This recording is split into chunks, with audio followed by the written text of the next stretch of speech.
एक गांव में दो भाई रहते थे, रामू और गोपाल। रामू मेहनत में विश्वास करता था, जबकि गोपाल सिर्फ किस्मत पर भरोसा करता था। रामू रोज सुबह खेत जाता और ईमानदारी से काम करता। गोपाल घर पर आराम करता और कोई मेहनत नहीं करता। कुछ समय बाद रामू की शादी हो गई। उसकी पत्नी भी बहुत मेहनती थी और हर दिन उसके साथ खेत में काम करती थी। वहीं गोपाल की शादी एक अमीर लड़की से हो गई, जिससे उसे अपनी किस्मत पर घमंड हो गया। रामू की एक बेटी हुई, जिसे उसने अच्छी शिक्षा दी। गोपाल का भी एक बेटा हुआ, लेकिन उसने उसे बिगाड़ दिया और पढ़ाई पर ध्यान नहीं दिया। समय बीत गया। रामू की बेटी पढ़ लिख कर एक बड़ी ऑफिसर बन गई।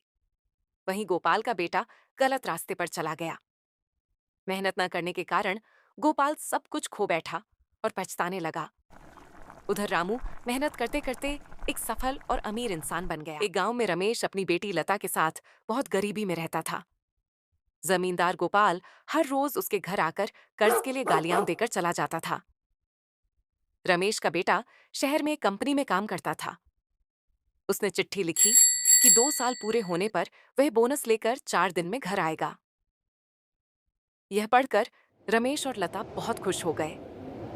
जब गोपाल आया तो रमेश ने कहा, मेरा बेटा 4 दिन में आएगा और सारा कर्ज चुका देगा।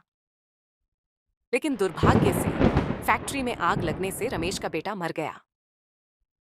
कंपनी का मैनेजर बोनस की रकम लेकर गांव आया, लेकिन गोपाल ने खुद को रमेश बताकर पैसे ले लिए। इधर रमेश बेटे का इंतजार करता रहा। गोपाल ने कर्ज के नाम पर रमेश को घर से निकाल दिया। रमेश और लता गांव के बाहर रहने लगे। कुछ दिन बाद कंपनी का मालिक रमेश को मिलने आया।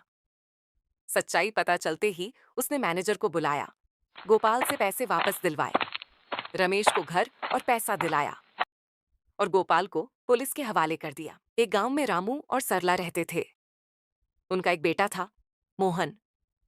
मोहन बहुत होशियार था, इसीलिए वह पढ़ाई के लिए शहर चला गया। रामू के एक आंख नहीं दिखता था, इसीलिए मोहन अपने पिताजी से ठीक से बात नहीं करता था। शहर में मोहन दोस्तों के साथ रहने लगा। जब दोस्त उसके पिता के बारे में पूछते तो वह कह देता कि उसके पिता मर चुके हैं। एक दिन रामू बेटे को देखने शहर आया, लेकिन मोहन ने उसे वहां से भगा दिया और दोस्तों से कहा कि यह उनके घर का नौकर है। ये सुनकर रामू बहुत दुखी हुआ और गांव लौट आया। सरला ने उसे समझाया। 2 साल बाद रामू और सरला फिर मोहन से मिलने शहर गए। वहां पता चला कि मोहन की शादी हो चुकी है और उसका एक बेटा भी है। लेकिन मोहन ने अपने पिता को गालियां देकर घर से निकाल दिया। इस सदमे में कुछ समय बाद रामू की मृत्यु हो गई। एक दिन मोहन मां से मिलने गांव आया। तब उसे पिता की मौत का पता चला। तब सरला ने कहा, जब तुम छोटे थे तुम्हारी आंख में बीमारी थी। तुम्हारे पिता ने अपनी एक आंख तुम्हें दान कर दी थी। ये सुनकर मोहन फूट फूट कर रो पड़ा।